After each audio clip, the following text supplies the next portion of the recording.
Coptic Christians continue to live as lower-class citizens. The question is for the entire panel. What priority, if any, has the State Department given to the plight of the Coptic Christian community? Does the State Department see the Coptic Christian community as an important part of a secure and democratic Egypt? Please give me specifics and explain. Absolutely, Congressman. We agree with you. In fact, it's not just in Egypt. We see religious diversity, the role of minorities, as being important across the region. It plays into our response to the situation in Syria. It informs how we have engaged Iraqis on their minority questions. It's a principle that we use across the region, not solely in Egypt. In Egypt, I had the honor to join Ann Patterson in January for Coptic Christmas in Cairo. We went to 2 different services in Cairo in January to show by our physical presence the U.S. Recognition of the role that Coptic Christians play, of the importance of religious freedom in Egypt. There have been some worrying statements that trouble us coming out of Egypt, and there have also been some more encouraging news. For example, there was an anti-discrimination law that was passed in October that takes away some of the discriminatory practices that you're referring to, that we hope can be built upon with the new government that comes in after July. In addition, Al-Azhar University, the primary Sunni Islamic theological school globally, which is based in Cairo, issued a Bill of Rights, a so-called Bill of Rights a few weeks ago that included very good language on freedom of religion, religion diversity, recognition of the role of the Copts. The Egyptian Muslim Brotherhood has signed on to that Bill of Rights. This is not enough.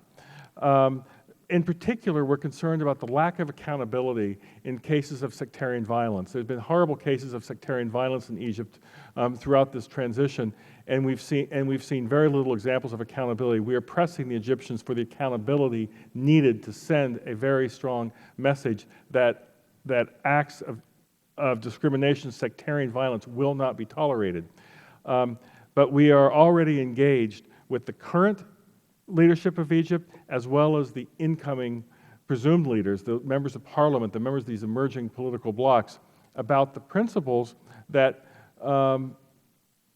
should guide any healthy democracy worldwide, the practices that any healthy democracy take in order to ensure freedom of religion, religious diversity, protection of vulnerable minorities, promotion of the role of women, all of these things. We're engaged on this. They're top priorities, sir. Yes, please. And I would just add to that, jumping off from what the Assistant Secretary said, in our programs with the Parliament, we've had a tremendous receptiveness from them, tremendous response from across the Parliament in terms of their willingness and interest in engaging in precisely the types of programming that the Assistant Secretary has described. In addition to that, specifically on projects supporting religious freedom and tolerance, we have a project that works with media outlets to broadcast messages that reject extremism and violence and encourage positive dialogue between Muslims and Christians. We have a project that works with educators to disseminate information that's related specifically to tolerance and pluralism and peace building within communities, and is directed towards encouraging that, dealing with vulnerable communities. So those are targeted to the challenges that you're describing with the Coptic Christian communities, and working to draw out the challenges that those communities are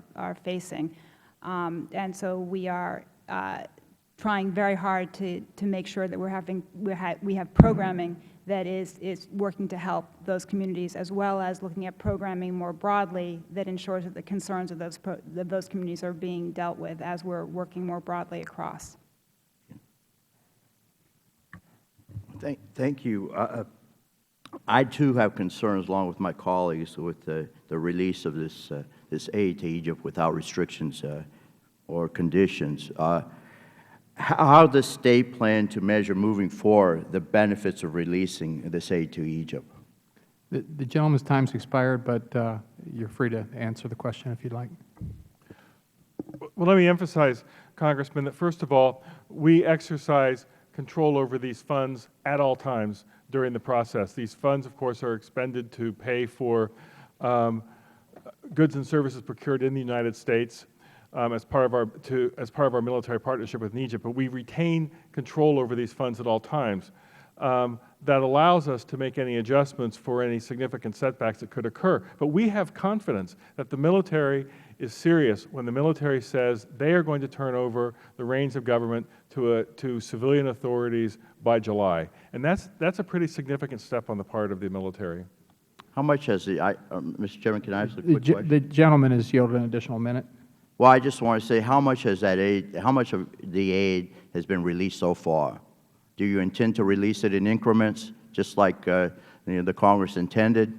How much has been released thus far? All of the FMF, Congressman, is in a Federal Reserve account over which we retain control. So we retain control over those funds, but all those funds are in the Federal Reserve account from which they can be drawn down for the Egyptian military program. Anyone else want to add to that? Thank you very much, Mr. Chairman. I appreciate giving me the additional time.